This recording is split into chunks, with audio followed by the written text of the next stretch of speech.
अभी हमारे देश के रक्षा बजट में एक बहुत बड़ा हिस्सा वेतन और पेंशन में जाता है। आगे इन अग्निवीरों को पेंशन नहीं देनी पड़ेगी, तो क्या सैन्य बजट को संतुलित करने के लिए ही ये स्कीम लाई गई है? अगर हां, तो फिर उन सदन वीरों की पेंशन और भत्तों पर कैंची क्यों नहीं चलती, जिनके करोड़पति होने के बावजूद देश में सालाना सैकड़ों करोड़ रुपए पूर्व विधायक, पूर्व सांसदों की पेंशन पर खर्च किया जाता है। आपकी टीवी स्क्रीन पर एक तरफ सेना में भर्ती के लिए जाने वाले युवा हैं, जो राष्ट्र सुरक्षा का एहसास हमेशा देते आए, क्योंकि उन्हें उनके परिवार और भविष्य की सुरक्षा का भरोसा हमेशा रहा। अब नई योजनाओं में युवाओं के मन में भरोसे का संकट दूसरी तरफ राज लेता है, जिनकी भविष्य की राजनीति और समाज सेवा का चाहे अता पता भी न रहे, लेकिन इनके भविष्य की सुरक्षा का भरोसा हमेशा इनके पास रहता है। 4 साल के लिए एक नए सैनिक को ले रहे हैं, उसके बाद उसको भी रिटायर कर रहे हैं।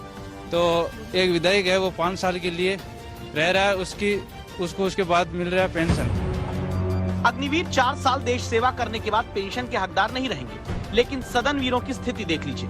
लोकसभा के 3580 पूर्व सांसदों को अभी पेंशन दी जा रही, जबकि 268 पूर्व सांसदों के निधन के बाद उन पर आश्रित पेंशन पा रहे हैं। राज्यसभा के 508 पूर्व सांसद पेंशन ले रहे हैं, जबकि राज्यसभा के 219 पूर्व सांसदों के आश्रितों को पेंशन दी जा रही है। 2017-18 के आंकड़ों के मुताबिक देश में जहां पूर्व सांसदों की पेंशन पर हर महीने 58 करोड़ रुपए खर्च हो रहे थे, 2018-19 में पूर्व सांसदों की पेंशन पर खर्च बढ़कर 70 करोड़ 50 लाख रुपए प्रति महीने हो गया। साल का हिसाब आप खुद लगा लीजिए, कितना पैसा पूर्व सांसदों की पेंशन पर जा रहा है। आपकी सैलरी आपके काम के आधार पर हर साल आपके अधिकारी तय करते होंगे।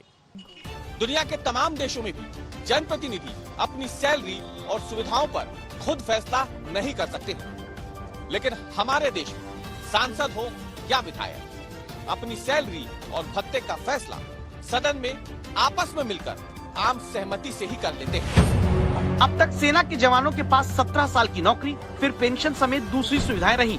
इसी सामाजिक सुरक्षा के दम पर जवान देशवासियों को राष्ट्र सुरक्षा का एहसास देते आ रहे हैं। अगर फंड मुद्दा वहाँ है, तो फिर नेताओं के लिए क्यों नहीं? जबकि 2020 की एक RTI के मुताबिक रेखा और चिरंजीवी जैसे अभिनेताओं को भी पूर्व सांसद होने के नाते 39,000 रुपए और 27,000 रुपए की हर महीने पेंशन दी जाती है।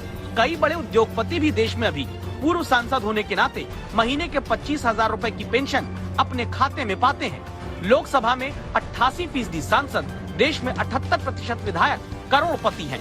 आपको जानकर हैरानी होगी कि हमारे देश में अगर कोई नेता विधायक भी बन जाए और बाद में सांसद भी, तो पूर्व विधायक और पूर्व सांसद दोनों की पेंशन पाता है। विधायक अगर सांसद बन जाए तो सांसद होने की सैलरी भी उठाता है, पूर्व विधायक होने की पेंशन भी। उत्तर प्रदेश, मध्य प्रदेश, राजस्थान समेत कई राज्य हैं जहां पूर्व विधायक 8 कार्यकाल तक की पेंशन ले रहे हैं। मतलब करोड़पति विधायक और सांसद पूर्व होकर भी संपूर्ण पेंशन का फायदा सुकून से पाते हैं, एक नहीं कई कार्यकाल की। अभी से ऐसे समझिए कि विधायक अगर एक बार मध्य प्रदेश में बन गए, तो फिर चाहे 5 साल का कार्यकाल पूरा हो ना हो, विधायक जी को पूर्व MLA होने पर हर महीने 20,000 रुपए की पेंशन मिलती है, 15,000 रुपए का मेडिकल भत्ता। इसके बाद विधायक दोबारा बन गए तो जितने साल विधायक रहे उसके आधार पर सालाना 9,600 रुपए जुड़ते जाएंगे। राजस्थान में 5 साल के कार्यकाल के बाद पूर्व विधायक को 35,000 रुपए हर महीने पेंशन मिलती है। फिर दूसरी बार विधायक बने तो 2 कार्यकाल के बाद 43,000 रुपए की पेंशन। झारखंड में एक बार विधायक बनने के बाद 40,000 रुपए हर महीने पेंशन दी जाती है। उसके बाद के कार्यकाल जुड़ने के बाद अधिकतम 1 लाख रुपए महीने तक पेंशन झारखंड जैसे राज्यों में दी जा सकती है। तो फिर क्यों नहीं इन खर्चों पर भी रोक लगती?